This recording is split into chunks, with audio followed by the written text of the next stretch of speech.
First off, thank you to Professor Jessetoriak. Thank you to the Donahue Institute for Ethics, Diversity, and Inclusion. And thanks to all of you for coming out today and listening to what I have to say. I'm going to try to keep these remarks somewhat brief.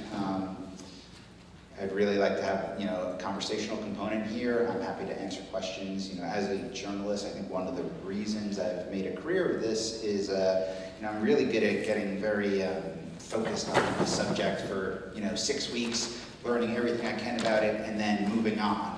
And that's kind of how I approach every story, including this one. So there was a probably 2-month span where my wife got really sick of hearing me talk about conservative and liberal professors, and then I wrote the story. It came out, and I try not to think about it. I've written many other stories since this one, so I'm happy to kind of revisit this subject.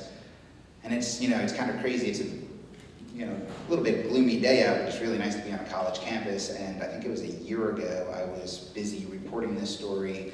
I was running around the Boston University campus. I was going out to Western Mass. But I want to start off this conversation by admitting that when Jesse reached out to me, I was first I was really honored and super excited. And then I got really nervous, and I said, I don't know who Jesse is, and I don't know what the Donahue Institute is. Is he some far-right nationalist who's, bringing me in to, fire up the crowds and, kind of beat the drum here? Or, is he some far-left progressive professor that wants to, bring me in for a public flogging and just destroy all the points I make in this article? And I'm being facetious, but I was legitimately paranoid, and Jesse, I think, we had a conversation where we hashed this out. But, I'm not usually a paranoid person, but with this story, it was my experience that everyone who read it found what they wanted to find in it. If you were a conservative, I got a lot of emails from conservatives who, were congratulating me, telling me, way to stick it to the liberals. A lot of them would also say that they were praying for me, which I don't fully understand. But it was just kind of the world of email. I also, got a lot of emails from the left telling me what a pile of garbage this article was, how poorly researched it was, how, if you looked at my sources, they were all saying the same thing. I also, and I'm, bring up this piece of, an excerpt from a piece of fan mail I got to really illustrate how wild some of the responses were. I came across a recent story on the percentage of liberals in New England colleges and the ruination of higher education. This is all very true. I am hopeful that in the next few months the term liberal for these very intimidating and actually criminal teachers can be better designated as spies of the American Communist Party, USSR, and their dope-dealing saboteurs, serial rapists, and assorted faculty killers. This is probably from someone who spends too much time on the internet. It went on for about 2,000 more words. I did not respond to this email. But as I said, it really did seem like everyone found what they wanted to find in this story. Whereas, I set out to report on, facts, and I wanted to do a piece of expository writing and, interview sources and do journalism and present a story. But, as we'll get into, it was the case that, everyone had their own take on this and saw what they wanted to see. The other thing that I noticed with the responses to this story, it didn't matter if you were sending me an email telling me how great it was or how bad it was, everyone assumed that I was a conservative. For the record, I am not a conservative. If I'm being totally honest, I'm pretty apathetic when it comes to politics. I hate to say it, but until last year, I've never voted. So 2016 was the first time I've ever voted. I don't know if I'll do it again. I view myself, I'm not a political junkie. I try not to get worked up about politics too much. And I think that is what allowed me to kind of come at this story, as a blank slate. But I wanted to open up by talking about the reaction that this piece elicited and share that kind of crazy email and, really think about the reaction, because that's where I do have some expertise. I'm not a student. I was an undergrad at UMass in 2001 when Bush was in office, and it seemed like everyone on the UMass Amherst campus, it was just everyone agreed that Bush was the worst, and there was no debate over, the policies in Iraq. It was just everything was anti-Bush. And again, not being the, I was a political science major, but I wasn't a political junkie, and I kind of just rolled with the punches and did my thing, and never got too worked up about it. My level of expertise here is coming as a reporter, and I want to hear from students, and I would love to hear from professors here, because I'm also not a professor. I do teach. I've taught at Regis College, I've taught at Tufts College, and I've never, until writing this piece, thought about my own viewpoint, my own bias entering the classroom. Then I went back and looked at the syllabi I made for some of these classes and was like, wow, this doesn't have a huge spectrum of viewpoint diversity. I kind of started thinking about the issue there, but let's talk about the reaction that this piece elicited. Let's look at this cover. That is an aggressive cover. I thought my boss was crazy for thinking this was a good idea. Putting how liberals are ruining college on the cover of Boston magazine, one of the most progressive enclaves in the country. Seeing this on Whole Foods next to Yoga magazine and Pets Monthly, it seemed outrageously aggressive. And I still do cringe a little bit at the headline, how liberals are ruining college. It's such strong language. So this is something that I often remind people. This is the cover of the magazine. A cover of a magazine is, the intent of it is to sell, to get people to pick it up. So I always like to say, well, the real headline of the story, the real title of this story was One Side Fits All. So, when you bought the magazine to see how liberals ruined college, and you actually got to the page, the story itself was called One Side Fits All. And I strongly advocated that, this should be the headline on the internet when we put this story online, and that is a debate that I lost. So, online, the story carries the headline, how liberals are ruining college. But I still, I come back to this, because this doesn't provide context necessarily, but it is not as strong of a take as, saying how liberals ruin college. And thinking about the reaction that this piece elicited, I think a lot of people read that headline and made up their minds about what the story was about. This is a story written by a conservative person who, is really going to take it to those liberals. Look, the headline says how liberals are ruining college. It's a several thousand word article. It must be, a hit piece on liberals.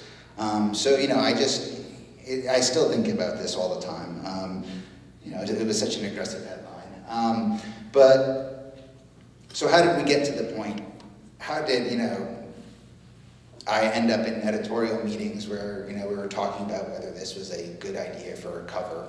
And it comes, this kind of origin story of this article, as most great ideas happened, the idea for this was kind of over beers with my boss. We were unwinding on a Friday after closing out an issue in the summer of 2016. And my boss said, we were talking about what we had been reading, and my boss said, hey, I read this op-ed in the New York Times, and it said something crazy. It said something like, there's, 50 liberals to every one conservative. And I kind of rolled my eyes on my boss, and I was like, that can't be right. And then we kind of, sat there and we chatted a little bit, and he was kind of dropping the breadcrumbs to get me interested in this story idea. And he was, didn't you go to UMass Amherst? What was that like? And I had never really thought about, the politics of my professors. But then I started, I went home that weekend, and I started kind of mulling it over, and I said, maybe this is a good story idea. Maybe my boss does know something.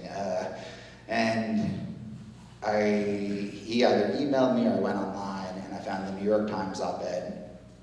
Because, as my boss was telling me about this, Obviously it was 28 to 1, that was the ratio. So for every, there was this op-ed and it was 28 to 1.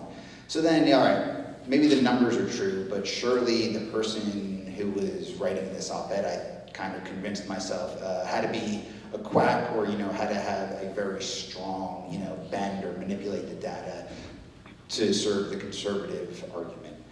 So I was convinced that, even if there is something that shows that there's this 28 to 1 figure, it's gotta be totally, biased research out of a conservative think tank.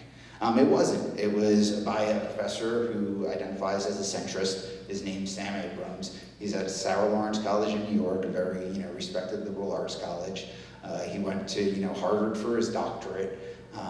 And Sam and I talked for a while on the phone. And I kept trying to feel him out to find, and I was, to be totally honest, I was probably looking for a reason not to write this story. I was looking for a reason to be like, oh, we can't trust this guy's numbers. It's totally, this guy's a real crackpot. He wasn't at all. He was a professor to, whatever, the most professional you can imagine. His research was buttoned up. He'd been working on this issue for, thinking about it for years. And he really, carefully walked me through his research, explained how he got the data, talked about how there was 25 years worth of these surveys among professors. So I kind of left that conversation without any excuse to not write this article. So again, the conversation went on, and I started reporting it. So then I realized that I had agreed to write a long-form magazine article on a ratio. I have written about murders, I've written about the opioid epidemic, I've written about competitive bagpipers. These are stories that have, strong, interesting characters. They have natural drama, they have tension, they have a beginning, middle, and end, and a very clear narrative arc.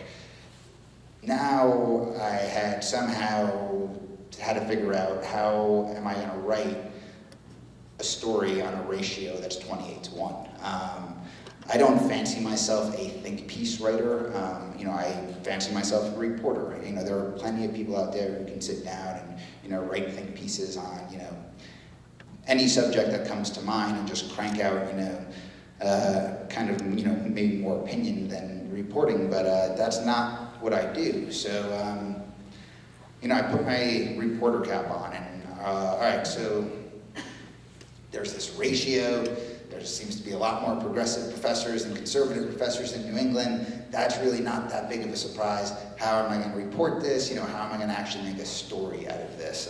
So I did what reporters do, and I just started calling and emailing everyone.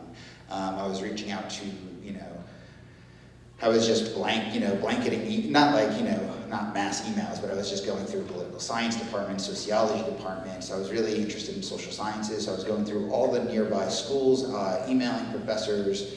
I had talked with Sam Abrams, the guy who did the research, to see if, there has to be other conservative professors, can you give me some names and I'll reach out to them and try to talk to them.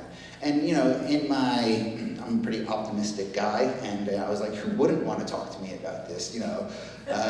This is, it's Boston Magazine, it's a story about academics. Like, people be champing at the bit to chat with me.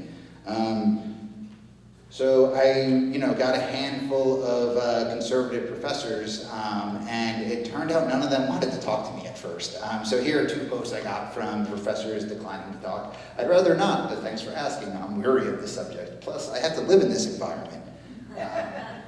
And then I really like this one. Your article sounds really interesting. 28 to 1 is a lot. But I think I said all I have to say in the piece you refer to. Many thanks for being in touch. There was one exception. I don't know if anybody is familiar with Harvey Mansfield. He is a professor at Harvard. He has been there in one form or another since, I believe, 1949. He started as an undergraduate. He's a longtime professor. I won't read this long exchange I had with Harvey, but I'll just kind of leave it up there for you guys to digest for a second. I think it's pretty telling.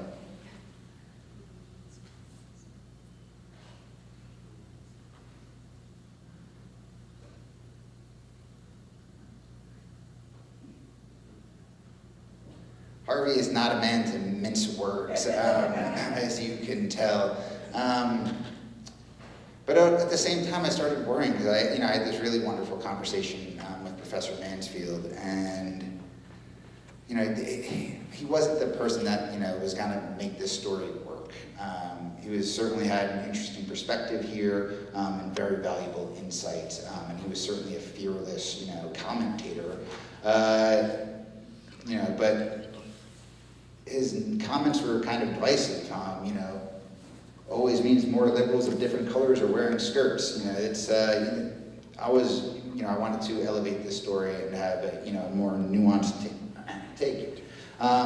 So I started reaching out to professors. I found a few, but when you're dealing with something where there's allegedly 28 liberal professors and one conservative professor, and you're looking for that one conservative professor, it's really hard. So you're dealing with what is apparently a scarce population, so it became difficult to find that conservative professor who would talk with me. So then I started reaching out to college administrators, and then by the way, there were plenty of professors who were happy to chat with me, but who were self-identified as progressives or liberals, and that was great. And I talked to everyone that would talk to me. And then I talked to Isabella Roche, provost and dean of Bennington College, and we had this really wonderful conversation. That number 28-1 does give one pause in thinking about what ideological diversity is and what an institution's responsibilities are, and thinking about it, she said. It's a really important educational question. So I really love this quote, and I really cherished talking with Dean Roche. It was such a enlightening conversation. But I was writing for a general audience. I didn't want to tackle this as an important educational question per se. I was writing this for a general audience magazine. An important educational question, that's great if I was writing this piece for the Chronicle of Higher Education. But I wasn't. I was writing this for a magazine that is sold to moms that live in Newton and Wellesley, and that's sold at Whole Foods in the city, and people pick up, to find out the best new restaurants. So this had to be a general interest magazine. I didn't want to frame it as a purely, educational question that I was exploring, and I didn't want to get bogged down in talking about the methodology behind Sam Abrams' 28-1, the research that led him to that 28-1 number, because that's something I found when I was talking to professors. Almost all the conversations went to, well, what's his methodology? Because it must be flawed. And, flawed or not, I felt kind of good that the Times had published his op-ed, because it was like, when I was reaching out to people, it wasn't like I was sending them a Fox News op-ed, I was sending them a New York Times op-ed. And I think that surprised a lot of people. And it wasn't an academic journal, but it gave a sense of legitimacy, that this wasn't just, coming out of the conservative media. So I got the privilege of essentially going back to school. I thought, all right, well, I have these, I have interesting quotes from administrators. I have great quotes from professors. But, is the mom in Wellesley who's buying Boston Magazine and wants to read this article, is she going to care that much about this? Why does this issue matter? Why does it actually matter that there are 28 liberal professors for every one conservative professor? And I was talking over this with my editor, and we were trying to figure it out. And then, it kind of dawned on me, I should probably just go to college campuses and start interviewing students. And somebody, said, oh, what you should do is go find the young Republican clubs and see how they're doing on campus these days, especially, in New England. And that's what I did. And I didn't, I didn't set out to go to Brandeis specifically. I just started reaching out to different Facebook groups and emailing different conservative student groups that I could find. And it just so happened that Brandeis, the semester was fully in swing. The conservative group, the student group was just, kind of getting their act together and having their first meetings of the semester. And, I talked with one of the young guys out there and said, hey, come out, you can sit in on our conversation. So So, I remember going out, it was in October last year, going out to the Brandeis campus, going to the Young Conservative meeting. And mind you, this was at a time when, I don't think any polls showed Donald Trump winning in October of 2016. This was at a time when it seemed that, everyone, every news channel, every, media outlet was kind of calling the race for Hillary. It seemed like President Trump was putting his foot in his mouth, at every turn, and, just the Republican Party was in shambles. And none of the young kids that I met at Brandeis were excited about Trump. And they actually, none of them were particularly excited about the Republican Party. And almost everyone used the term conservatarian as their political identity, which I just thought was an interesting point because, here is something that we think is so binary. Here is a stat that's being framed as a binary, liberal, conservative. Those are the two identities that a professor can have, and now all these, students who are part of this Republican club are actually calling themselves conservatarians. So I rolled with it, and I still didn't really know what I was doing at Brandeis, but I just kept going back every week to the meetings that these students were having.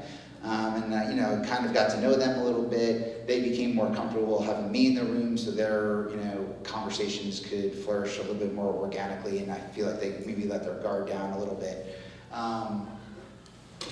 So, I would call them, I would email them, and then, we finally got to the point of like, hey, what is it actually like being a conservative at Brandeis? So here is, conservative students, are they offended, are they annoyed? And this is from Mark Gimmelstein, who was the president of the Republican club at Brandeis that I was interviewing. My intro to microeconomics course, I won't name the professor, but he literally yelled that he hated Republicans in class. While all my classmates were laughing along, I wasn't laughing. It was kind of insulting, and it made it harder to have a productive conversation. Now, if I'm being totally honest, I never really thought about how this would be affecting students until Mark said this, and I kind of felt bad, and I said, yeah, that's not great. I mean, it's easy to make, kind of Republican jokes if you're in a predominantly liberal setting, but, you don't know who's, you don't know the political identity of all your students, and for someone like Mark, he clearly felt aggrieved or, annoyed, and he, said, it's not something I'm really gonna like fight with my professor about in class. I'm not gonna, it's just easier to keep your head down, do the work, and, move on. This is another student, Mike Musto is his name. He was also, a brand. And he's, this is a pretty long blurb, but he essentially shared this anecdote about, there was a conservative by the name of Phyllis Schlafly who passed away, and one of his professors, said there's a special place in hell for her, people like her. A month later, when Tom Hayden, co-author of the Port Huron Statement and founder of the Student Democratic Society, died, the same professor gave this really touching eulogy and, talked about how important Hayden's contributions were to the left. And, Musto said he wasn't a fan of, Phyllis Schlafly, but the average student who's just trying to study gets the impression of, oh man, those evil right-wingers, he said. And again, he said the same exact thing that Mark Gimmelstein said. It's just, I keep quiet, it's not worth raising your hand and debating with the professor. Plus, they both made the point of if you do that, then every other classmate knows that you're that, you're the conservative, you're that guy in the eyes of, a lot of their classmates. And, that wasn't something that, they were probably okay taking it on, but it wasn't something that they really wanted to have, be their identity. So being a reporter, I gathered all these anecdotes, and I, sat and talked with these kids, did tons of interviews. And then I was, really happy that the president of Brandeis took the time for an interview and, sat down and talked with me. And I said, hey, you know, I just want you to know, you know, I'm not trying to be a sneaky journalist or anything. I've been going to your, you know, the conservative club meetings, and here are some of the anecdotes I've heard. And I told them what Mike Musto said, and I told them what the other students said. And he said, I would think that Brandeis students, he was also president of Middlebury previously, Middlebury students, smart students, would have the mettle, the ability to question this or push back a little. And I was really glad that this is, you know, how the president of Brandeis responded. Because one thing that I kept hearing throughout all, you know, as a reporter, I'm always talking to my wife or to my, you know, really close friends about what I'm working on. And I would say, hey man, you know, listen, you know, one of the students at Brandeis said that, you know, their professor yelled at that he hates Republicans. Another one, you know, had this Phyllis Schlafly. And I don't know if you guys are familiar with the term snowflake. It's a pretty popular term right now, kind of on the digital right, where, you know, if you're a student who, you know, wants a trigger warning or, you know, feels like you need a safe space, then, you know, it's kind of in vogue to call those students, you know, snowflakes. They're too sensitive. And it's this kind of verb on the right, or this adjective that the right throws around a lot, especially kind of in the digital world and on Twitter and stuff. And, you know, every person that I was talking to about my reporting who, you know, kind of my friends that I have as like a sounding board, they all identify as liberals, and they're all, you know, very different degrees of steps to the left. They all kept saying, hey, these conservative students sound like snowflakes. You know, they're, you know, why aren't they just, you know, toughening up? And if they're, you know, feel like they're being aggrieved, they should just stand up and, you know, fight back with their professors, because they're always, you know, the right's always criticizing the left for, you know, safe spaces and trigger warnings, and it seems like that's what every one of the students that you're interviewing is calling for. So it was really, you know, I thought it was like, it was pretty interesting and telling that the president of Brandeis, you know, took this line, and I'm really happy that this was, you know, his response to, you know, he wants Brandeis, you know, it is a top 35 school, and he wants it to be a forum for debate, and he didn't want to shy away from the issues that could be, you know, deemed offensive to the left or right. He wants his students to stand up and, you know, make the argument for what they believe in. So I thought that was a pretty encouraging bit of, you know, information coming out of Brandeis, and, you know, I started working on the piece. So again, you know, Brandeis wasn't the only school that I was focused on in my reporting. I also went to Boston University, which a few nights before the election held a student debate in which Nick Fuentes was arguing on behalf of Donald Trump, and another student who was, I believe, the student body president, was arguing on behalf of Hillary Clinton.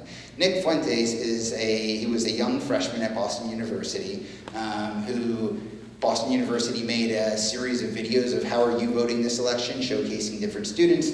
Nick Fuentes, a big Trump supporter, in that video said multiculturalism is a cancer. And he took, you know, a lot of the talking points that were coming out of the alt-right, multiculturalism is a cancer being the most salient, and kind of just was, you know, repeating them, and he went kind of viral. He had this, you know, kind of bizarre following after this video came out. And I went to this debate in which he, you know, this was 3 or 4 nights before the election, and he was debating, you know, the student body president. And the student body president, who was supposed to be, you know, a pro-Hillary person, or, you know, arguing for Hillary. He was a young man from Ohio, I believe, who said he was not voting for Hillary Clinton because he couldn't, you know, he was from a swing state. He was the man who was supposed to be, you know, arguing for Hillary Clinton, and he said, I'm not going to vote for Hillary Clinton. She's, you know, stole the election from Bernie. And in my head, that should have been like, wow, Donald Trump's probably going to win this thing, when the person, you know, it was a very, like, big red flag, and I kind of just chalked it up to college kids being college kids. But, you know, so I bring up Nick Fuentes to illustrate, like, the kids at Brandeis that I was interviewing and really focused on in my article were very nuanced and they were very thoughtful. That is not to say that there was not, you know, elements of the alt-right creeping up on campus. And I think, you know, Nick Fuentes just railing against immigration and multiculturalism, was an illustration of like, all right, we should be careful because there is a huge spectrum of what it means to be conservative right now. And these, kids are, finding their ways to different, some of them are conservatarians and some of them are, fully taking the Trump line of conservatism and embracing it. So I sat down to start writing this piece on like November 6th. And in my head, I was like, well, Clinton's probably going to win, and this is going to be a really good piece because it'll be now 12, we're looking at 12 years of, progressive presidents, and it'll be, really interesting to look at how, the conservative professors and students are being marginalized in that. And then, of course, everything, kind of went upended. Trump won. And mobs of tearful, angry students protesting Trump victory swarmed college campuses. And I started thinking like, oh man, this story is toast. Like, we don't have a story anymore. I got really nervous.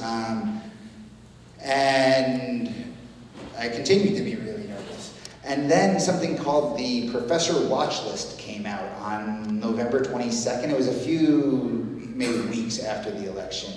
And this was a watch list created by a conservative think tank, Turning Point USA, that was just listing, professors who either had identified as liberal or who had been accused of, having a liberal bias. And this actually gave me a lot of anxiety because I was like, this does not seem like, a watch list. That is very aggressive. And now I'm, I felt like I was pouring salt in the wounds, kind of. Like it was, Trump had won. A lot of progressive people were, everything just seemed in flux. The country was, everyone kind of seemed to be losing their minds. Now there was a professor watch list coming out, and then I'm writing a piece called How Liberals Are Ruining College, and I'm not even sure I agree with that sentiment. So, I really started having a bit of angst around this story. And then I reminded myself that actually the story here comes back to that ratio. This is a story about a 20,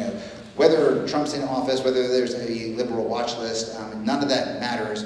What matters is that there is this, 28-to-1 ratio. I've done my reporting. I've talked with conservative students who feel, like they're being marginalized on campus or they can't, express their views on campus.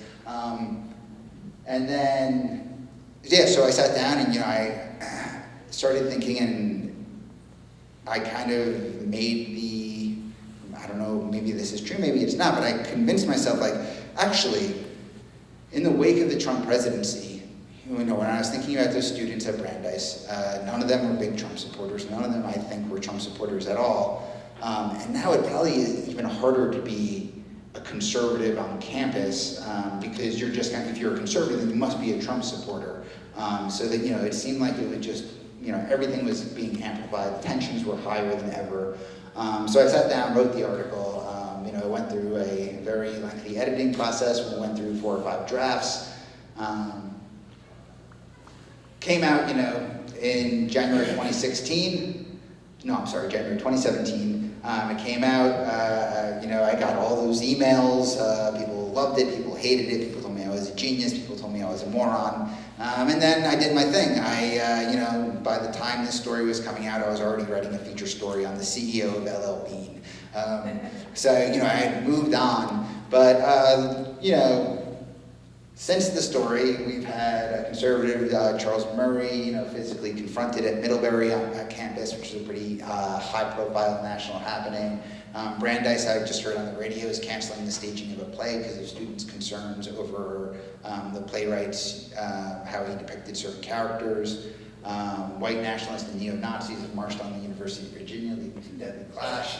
These are not equivalent. I don't want to be creating false equivalencies. This is just a smattering of, things that have happened in 2017, which, doesn't make me feel particularly optimistic when it comes to thinking about, like, are we going to have are we going to build bridges on campus? Is there a way to, foster better dialogue between conservatives and liberals? Is the 28-to-1 ratio, should we be trying to remedy this? It just seems like the past year, tensions are getting higher and higher. there is a inclination on the right, I think, to, you're seeing, or at least I'm seeing, some of the, Breitbart and right-wing sites really seizing on the tension on college campuses and turning it into, this kind of media flashpoint and just gutting it of all nuance and just, making it liberals are taking over college and, and then you're seeing violent incidents. So coming back to that 28-to-1, is this a problem that needs solving? What would a solution look like? I don't know, is this something, and this is something I really would like to hear from, professors and administrators. Do you think this is a problem that needs to be addressed, or is this something that works itself out organically over time? One suggestion that a person offered was, we should have a visiting professor system where, maybe professors from conservative departments or conservative schools come up to the Northeast and, do a semester at Middlebury while a liberal professor, somebody that's more progressive goes down to a, Southern school or a Rocky Mountain school, and, would that be a way of kind of addressing this viewpoint disparity among professors? I didn't think anybody would want a kind of affirmative action system for conservative professors, and among the professors I talked to, they said no, conservative and liberal professors alike said that's not a solution to this problem. But the president of Brandeis said a lot of alums and donors and that are on the conservative side think that's a great idea, and that's how we need to address this. Then there's this last. Jonathan Haidt, who's a New York University social science or social psychologist, he is a kind of thought leader on viewpoint diversity on campuses, and he says, "I believe that the conflict between truth and social justice is likely to become unmanageable. Universities will have to choose and be explicit about their choice so that potential students and faculty recruits can make an informed choice. Universities that try to honor both will face increasing incoherence and internal conflict." So he essentially sees, a future where there are universities that are committed to social justice and universities that are committed to academic pursuits and, not, social justice. So that is my spiel. I am happy, I have plenty of questions if there's professors in this room, but I'm also happy to field questions. I'm happy to talk about my reporting or, anything that, I'm open to any reasonable questions.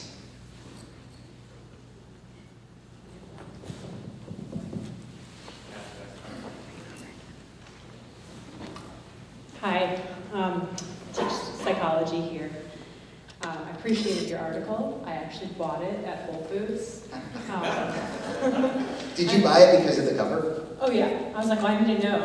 I've also had conversations with students from a range of political perspectives about how the content in my class jives with their political beliefs or is very opposed to it. And but anyway, so I'm particularly interested in this. But I was curious, when you talked to faculty, how clear they were in their identification, their political identification. Because like right now, I don't identify as liberal or conservative. I identify as disgusted. So I don't know if disgusted is enough. I don't think there's a little checkbox. Right. On the But if people were, if it was easy for folks to identify one way or the other, or if you had to kind of suss it out of them, just curious. Yeah, so that was almost always like one of the first questions I asked was, how do you identify politically? And then it got into that binary thing, and people said, well, there's the, on social issues I'm very progressive, on economic issues I tend to be a little bit more conservative. I don't think, no one comes to mind as being like, oh, I'm a Democrat, and you can check the box left. And I kind of mentioned this in the article, and this is one of the big criticisms of Sam Abrams' research and the whole notion of putting a ratio together like this. Political identities are social constructs that are constantly changing. one day I might be very liberal, one day I might be not so liberal, one day I might be super conservative. It all depends on what's in the news that day, how the stock market's doing, what I think of the man or woman in, office. So, yeah, to your point, no, I can't remember anyone just saying, yeah, oh yeah, I identify purely as a, liberal. I think everyone, especially when you're dealing with, very heady academics in fields of political science or sociology or social psychology, they think deeply about these issues too, and they think deeply about social constructs. And I don't think anyone fit neatly into that package. Does that answer your question?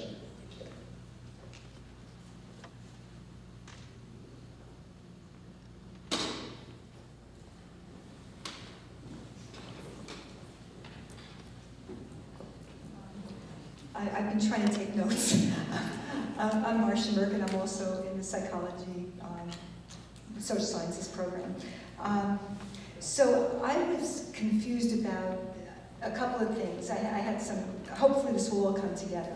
But first of all, I think anyone who says I hate Republicans or I hate Democrats is totally inappropriate to do that in the classroom. So that's not, I don't think that's as much about liberal or conservative professors. I just think it's inappropriate. Sure. The other thing is I was a little concerned about the Brandeis president, even though I love a lot about Brandeis. And that's because to say that smart kids should be able to do this is a problem on so many levels. One is that there's a power differential, and smart kids may keep their mouths shut because of that. The other is calling them smart kids and therefore they should do that. He was judging smarts by which college they went to. There's a lot of other ways of seeing that, so I had some concerns about that. I also wasn't sure, I'm still back to your question about what's a conservative and what's a liberal, because on the one hand, I have colleagues with very different economic positions than I would have, and I love the conversations with them. There's also the social issues, and when we say that it's a 28-to-1, it's a really big gap between conservatives and liberals, but I would argue that there's also a gap that's at least that big based on race, probably based on class, maybe based on gender identity. So I'm just wondering where those lines get drawn. So I am not I don't know, the 28-to-1 comes out of the Institute, I might be botching this name, but it's like the Institute for Higher Education Research, and they do a biannual survey of random professors across the country, and I do believe they probably have socioeconomic information, race information. This is a pretty thorough survey, I'd imagine. So I don't know how the but I would assume you're right. I would imagine there's a big racial divide. I would imagine you'd see similar rifts in socioeconomic. There tends to be a bit of affluence among scholars sometimes. It's the scholarly life is something that was previously, probably only accessible to higher earning families. To get to your point about the president of Brandeis, I never thought about that. I never thought about his use of the word smart in that quote, and it's a really great point you make. He's a man who has spent the better part of his past 30 years at Middlebury and Brandeis, so he's coming from, two highly regarded social, liberal arts colleges.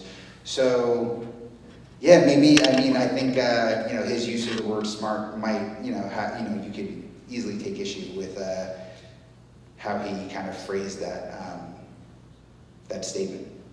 And I'm sorry, I don't recall the third part of the question. Oh, just what was conservative and what was liberal between social issues, political issues, economic issues.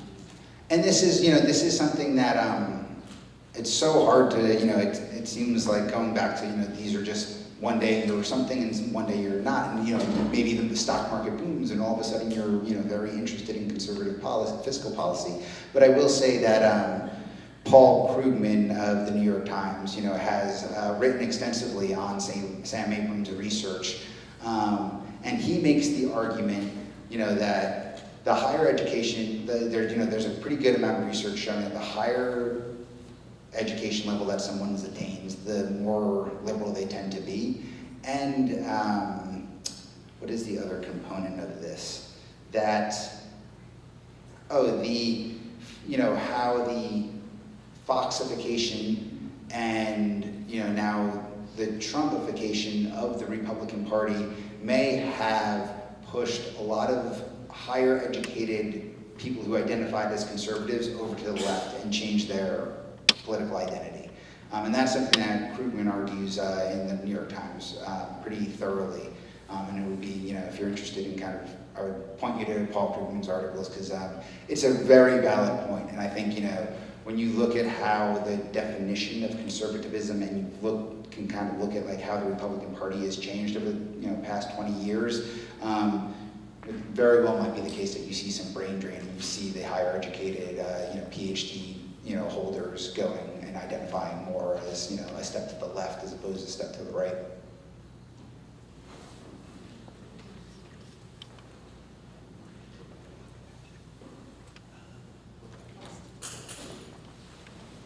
I was giving a moment to see if my student plants were looking to speak up. They know who they are.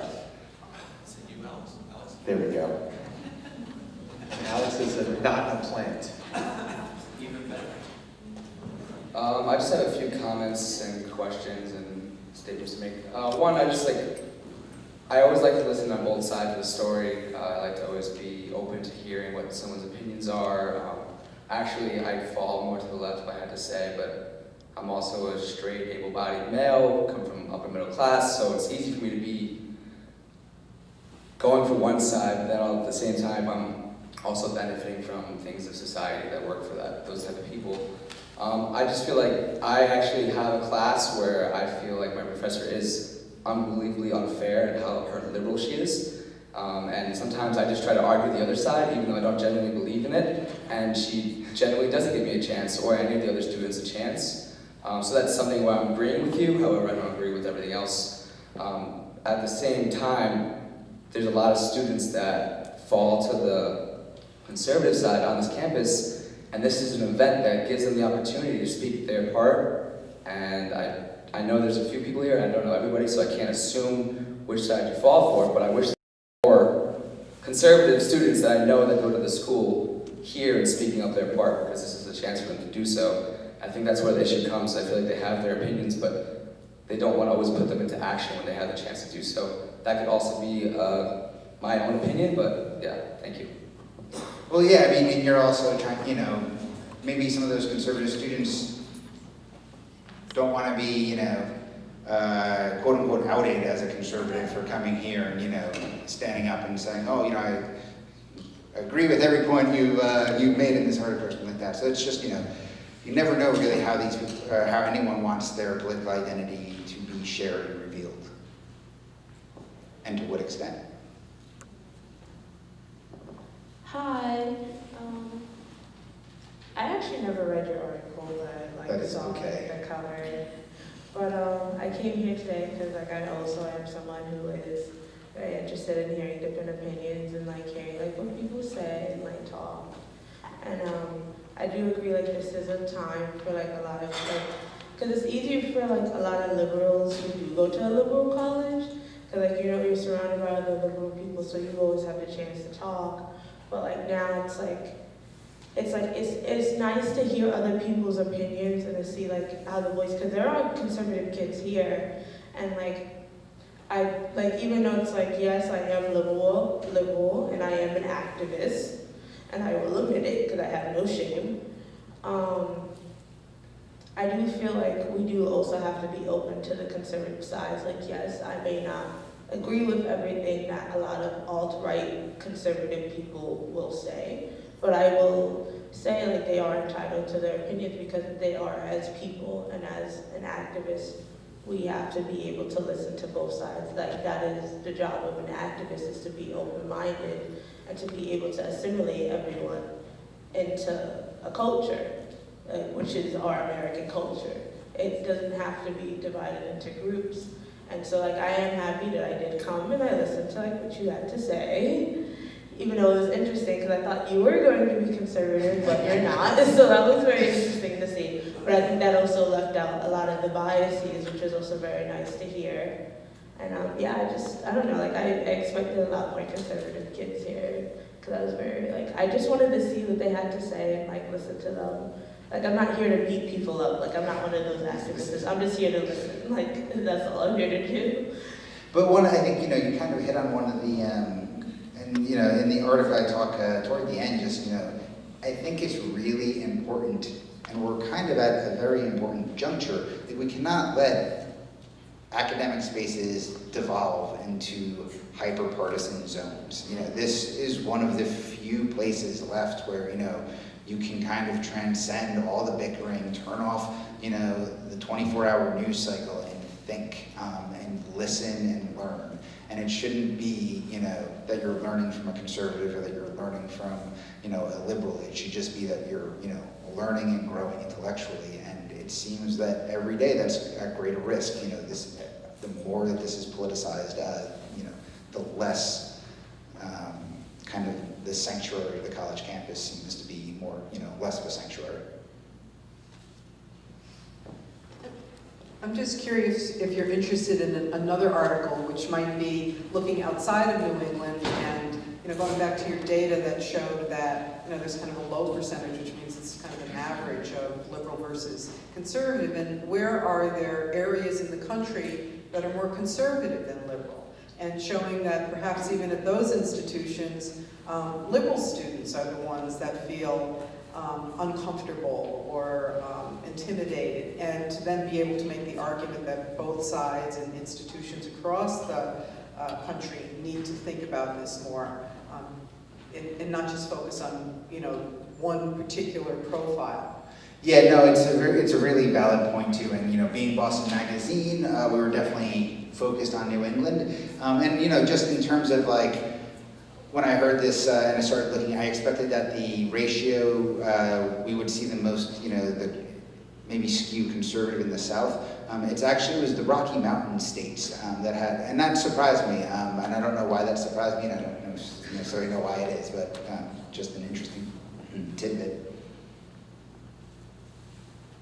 I just want to say, I thought it was a really good point you made about the more conservative viewed students maybe not wanting to kind of out themselves, because I know from experience, I am a conservative, and I have a class, not going to name any specifics or anything, but where I don't necessarily speak out on my view as much as I should, because the teacher has made it very clear that she's very liberal and she's against everything that is conservative, everything we stand for, and it's just sometimes it's intimidating to kind of come out and say what you really believe, because in fear of being thought differently of or hated on, or in some retrospects grading, we're in fear that if we come out and speak against them, that it's going to reflect on our grading and just how we're treated as students here and peers. And this was something that I heard from almost every conservative student I talked to. And when you're a college student,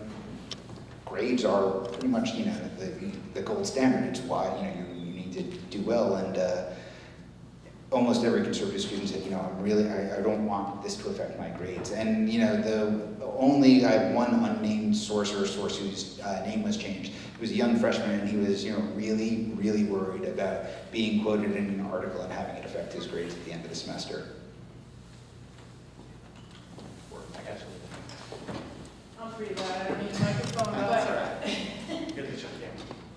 There's a couple of things I want to say about this. This comes up in my class all the time. I teach a very hot class of issues, and right, Connor? Let's say that. And it comes up quite a bit. And there's a couple things that I've noticed over the years, because I'm kind of on the older side, and that is that I feel that what's happened now, I'm not sure there's any more conservatives or any more liberals than there used to be when I went to college many years ago. But what's very different is that everybody is very worried about how everybody else feels, so no one feels safe anymore. And so it's not so much how you feel, it's that one of the things I want to say about that is that I recognize that everyone is biased. And I think that you need to be very comfortable about saying in the classroom that everyone is biased. And I want you to argue passionately for your biased side. And just because I'm biased doesn't mean it's going to affect your grade. And somehow, all of a sudden, there's no question that the students are frightened that it is going to, I've heard it before. But I don't think that used to be true, but now very much is true. People think they're going to have severe consequences for what they believe, no matter what the side is and where they are. And I would like to put my finger on why that is. I mean, what I'm thinking about is how even people want to, this whole thing that Bill Maher talks about all the time, where the comedians, right, are going to, and they might protest him because he speaks about Muslims, and that's not politically correct at the college campuses. So it seems like reasonable minds can't differ anymore. And that's what I think is the base problem, not what side you're on, and I don't know how to make that better, but that, because you should be able, no matter how outrageous your idea is, to say it. So as a professor, do you feel like you're walking on eggshells more often around your class than 10 years ago? I think most professors do, but because I'm not good at walking on eggshells, I don't. So you can, is that a true statement? Yeah, I would kind of like to talk about it afterwards. So we're in a senior capstone class, and it's we're in the legal studies department, so it's very politically based, and we kind of run a forum for it for the classroom setting. So there is a lot of like controversy where certain students who identify as conservative or whatnot kind of, it's almost like weird, like you sit at a certain end of the table and then here's the question and then everybody speaks and they're like, oh, what do you guys say? And I thought that was kind of interesting, even to hear from several other students who were kind of touched upon how the conservative base or population of the students aren't here right now. And I thought that it was a very great point that you said, hey, maybe you don't want to be outed as being the conservative, and that is a very valid point. And I've spoke with Jesse about that prior to coming to this event. And I don't think that that's the main point, because I think some people thought that maybe like conservative students would be coming in here and they'd be like hipping and hurrahing, like, yeah, we have a conservative person coming in here and speaking, and I don't really think that that was like what the outcome was going to be expected of. I think that this whole presentation was presented very well, just on talking about how you were unbiased about it. And I don't think that it should be like a Democrat versus Republican thing, which the title kind of... Well, that's my question is, all right, so there's been, a few people pointing out that there's, there's conservative students here, but they're not here in this room. Do you think that if, I believe this was billed as, a talk about the value of viewpoint diversity on campus, do you think if this was billed as, a talk about how liberals are ruining college, that the conservative students would have turned out today? That's a very interesting question, and I think that to some extent maybe it would have, because I knew about this because I'm writing the paper and I talked with Jesse about it, so I kind of had a background into it, whereas other people, it wasn't kind of presented that way, because I know we had a discussion after the election about people who were affected by the Trump election or whatever, and I know that there was a lot of outlash from like conservative students who attended that or something like that. And again, it's supposed to be the academic setting where you get to say your opinion, but it is kind of scary for you to be like the 4 or 5 kids who show up to a room full of 40 or 50 people, especially your academic professors and whatnot, and for them to like look at you like oh, that's that so-and-so kid, one of 4 people who wore the Make America Great Again hat and said this or that at the forum. It kind of puts a target on you, especially with the grading thing. I personally don't believe, because I know my professor, but from the discussions that we have in class, I don't feel that like ethically that there is any sort of bias that would interpret my grade at any point. But I can understand that some students do feel that way, and I think that's a huge issue, especially when you talk about these Brandeis students who are like, hey, I don't want to say what I want to say because my grade's on the line. Yeah. And I don't think somebody, people can't understand that because they're not in those shoes. So it's kind of a difficult concept. However, to finish this off, I do have a question with the affirmative action.